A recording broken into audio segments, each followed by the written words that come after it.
What's up, guys? Welcome to the Dad Collective Captain's Log. Alright, starting with our Allelone statement found in Galatians 5:15. We talked about how Paul explains in verse 14 that the whole law is fulfilled when we love our neighbor. The theme of loving others the way Jesus loved us is emphasized many times throughout the Bible. However, the opposite of love is presented here in verse 15. When we are not loving one another, we are devouring each other and will ultimately destroy each other. The type of person described in this verse is someone who acts out from a self-seeking heart. When selfish people come together, they destroy one another because they are not serving one another. This is why the idea of loving one another is so clear in the Bible. The effects of not loving one another are evident in this verse, which is destruction. So as you go throughout your day, think about ways that you can serve other people, in a non-selfish way to, so to speak, avoid devouring them. So continuing on, with the whole faith versus fear and symptoms of fear, there's an element of uncertainty involved in all of that.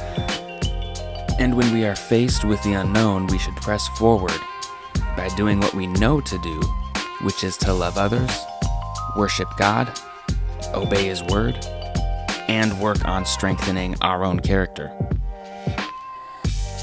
God will show us our next step when we need to take it. God does not reveal His entire will for us right off the bat, but He does reveal everything we need to know to live for Him now in this present moment. So in times of uncertainty, we should trust Him with each next step. And then we looked at, we considered the flooding disasters recently that have been happening here in Texas. And so we looked over an article that Ken Ham wrote. It was a good article tackling two questions he heard people asking. Why would this happen? And where is God in such tragedy? Which I think are excellent questions to tackle. But some good takeaways are that nowhere are we promised immunity to death. Right? In fact, Romans 5:12 says the opposite, that death has spread to all men due to sin. And Romans 8:22 says all of creation groans together in pain.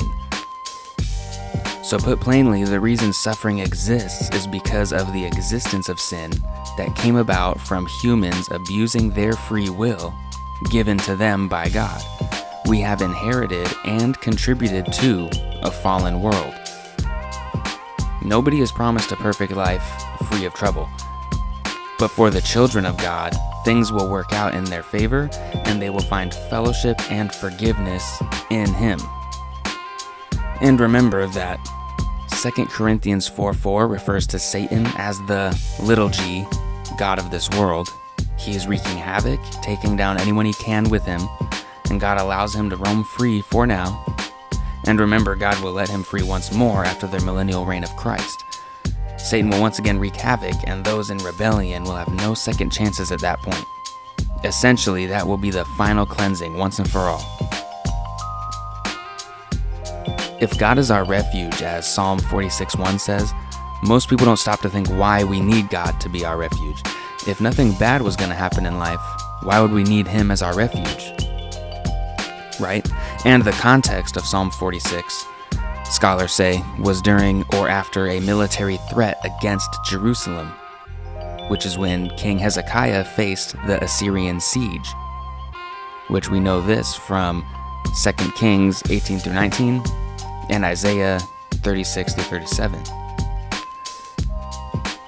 So we read Deuteronomy 29:29, which says, essentially, God does not reveal everything to us. He holds many mysteries and secrets.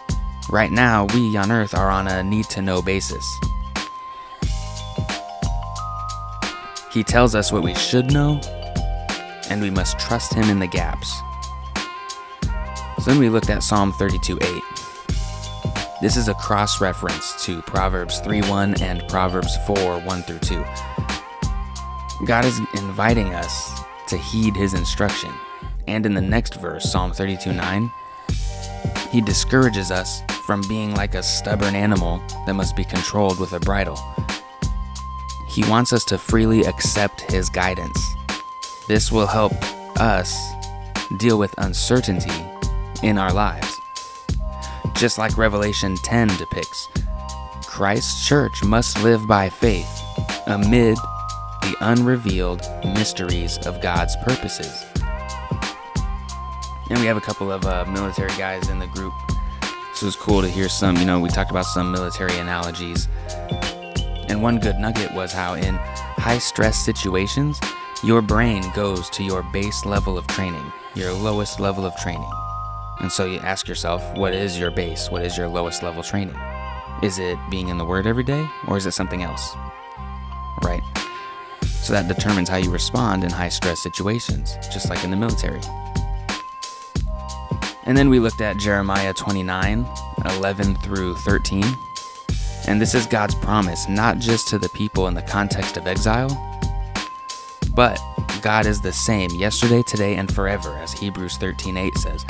So if we are His children, His saved people, His words here in Jeremiah are just as valid for us. The long-term plans for His people are good. Even when we have fears or anxieties over a seemingly hopeless situation, and this was written to the Israelites that were in exile in Babylon. Obviously, the reason that they were in that situation was due to their own disobedience and idolatry. But even in that, God promised that they will be freed, that His plans for them were ultimately good. And one other thing to note here is that it took time to get out of that hardship. And I would argue that America is a modern-day equivalent to Babylon, and we are God's people stuck in it. And so this passage in Jeremiah echoes a promise of God that goes all the way from Deuteronomy 4:29 to John 6:37. So that should be comforting to us. That promise never ended. And then we looked at verses like 1 Peter 5:7 and Philippians 4:6, which tell us to bring our anxieties, our fears, our difficulties to God in prayer and thankfulness that He ultimately has control. Peace is a gift from God for those who actively seek Him. And then we looked at Ecclesiastes 4:9 through 12. This mentions that there's wisdom in pursuing cooperative ventures, in unity and in agreement. Collaboration and cooperation are necessary in the body of Christ to fulfill our mission. Each of us are pieces of a whole. And notice how this passage ends by upping the stakes from 2 to 3. The more of us commune together, the more effective we will be in all things. Just like in ancient warfare, one person will have their back exposed, but 2 soldiers can defend each other. But having a third helps ensure victory in an ambush. So then we looked at Ephesians 4:27. Do not give the enemy a foothold, an opportunity, or place, depending on translation. Remember the sons of Sceva in Acts 19? They barely escaped with their lives. So allowing sin to become behaviors will consume you. As dads, we need to see the threat and eliminate it because we have other lives on the line. We need to find vulnerabilities and patch those vulnerabilities. Thanks for listening. See y'all next week.